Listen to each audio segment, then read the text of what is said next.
In this video, Jerome is going to be talking to you about communications, still using the MBTI. Couples need to communicate because communication is good. Let's get right into this. Now, talking about relationships and marriage, you find out that when people stop to communicate, it begins to destroy that relationship. You cannot be in a relationship without communicating. And so far, what we're doing is we're looking at how you can actually help your communication by using the MBTI tool. We've said a bit in the last video. This is a continuation, and we'd like to just get right into this.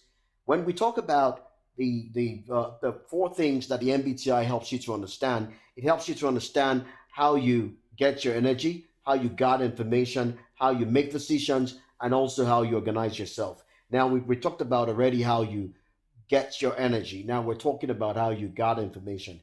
We all do not gather information the same way.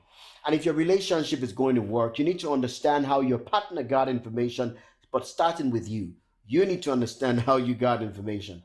Now, when it comes to gathering information, there are two ways.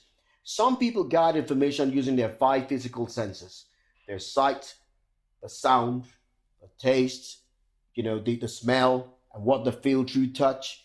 Some people do not gather information that way. Some others gather information using their sixth mental sense, which is intuition.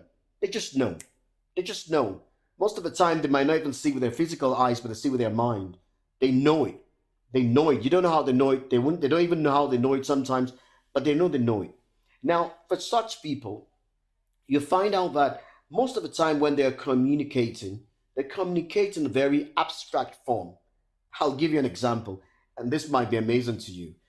He may just come and tell you, hi, tomorrow I think we're going to have to leave on time. When we leave on time, we're going to need to quickly get over to the other place. We'll take the bridge to avoid the traffic, and so that we have to get there on time, because if we don't get there, we will lose the presentation and the audience that we need to get.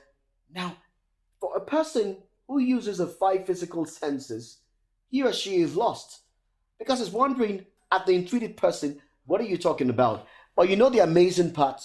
The person who is actually intuitive talking that way, the way I just spoke right now, if it's talking to another person that is intuitive, it's amazing that the other intuitive person may just catch what he's saying, but not the sensor. So if you're intuitive and you're married or you're dating a person who is a sensor, you need to understand that the sensor communicates in a very concrete way. The sensor wants to make you clothe everything. For example, let's go back to the example we used. The sensor wants you to say, hi, tomorrow, Wednesday, we're going to have to leave the house at 6:30 a.m. So we will have to beat the traffic. We're going to take the bridge, and he or she will mention the name of the bridge. So if you're talking to such a person, you also have to communicate in such a concrete manner. Name the bridge, name the time, say where you're going, say the name of the person you're going to see. You might feel, I can't go into all that. That's really crazy. That's stupid. How can I be so? No, it's not stupid.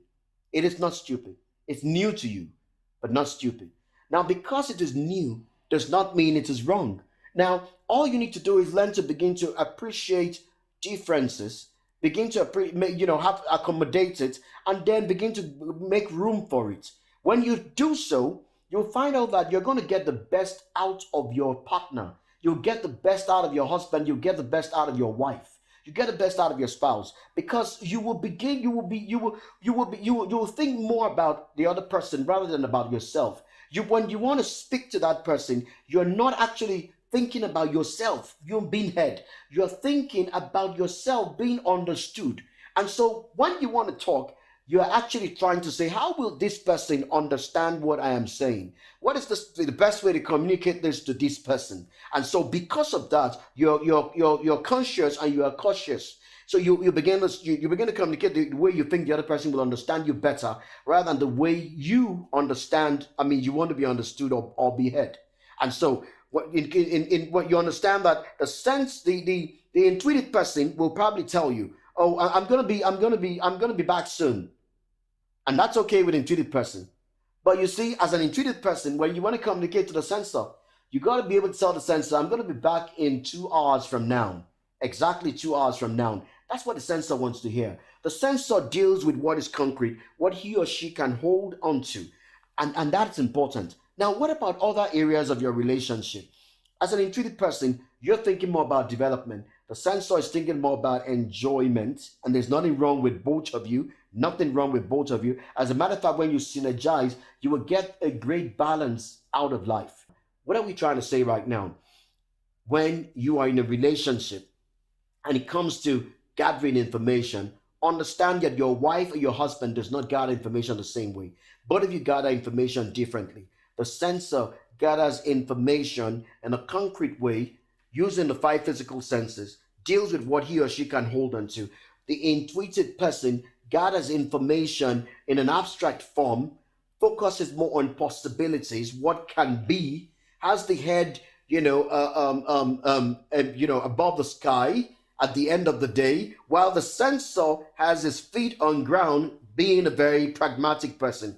But instead of both of you fighting over your differences, you can actually understand it and begin to use it for your own good, for the good of that marriage, for the good of each other. That marriage is important. It's up to you to make that marriage work, and that marriage can work.